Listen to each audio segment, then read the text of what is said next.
హే guys, welcome back. ఇవాళైతే నేను మంచి కొత్త రెసిపీ అయితే చూపిస్తాను. రెసిపీ చూసాక మీరు కామెంట్ చేయాలి తప్పకుండా. ఫస్ట్ అయితే అటుకులు బాగా నానేసుకొని వాష్ చేసుకోవాలి. నెక్స్ట్ ఇడ్లీ దాంట్లోపే ఒక 2 తీసుకోవాలి, ముక్కలు తీసుకొని బాగా కలిపేసుకోవాలి.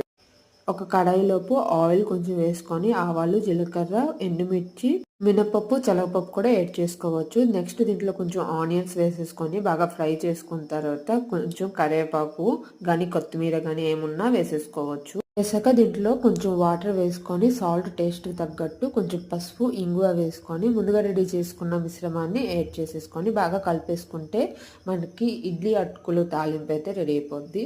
యాక్చువల్లీ ఇడ్లీ తక్కువ ఉన్నప్పుడు మనం కొంచెం అటుకులు యాడ్ చేసుకుంటే క్వాంటిటీ సరిపోద్ది, టేస్ట్ కూడా బాగుంటుంది. మనకి ఈవినింగ్ స్నాక్స్ లాగా కూడా తినొచ్చు. ఇడ్లీ తినడం బోర్ కొట్టేస్తే ఇలా ట్రై చేయండి, డెఫినెట్గా మీకు నచ్చుతుంది. మీకు కొత్తగా అనిపించింది కదా, అయితే నా ఛానల్ని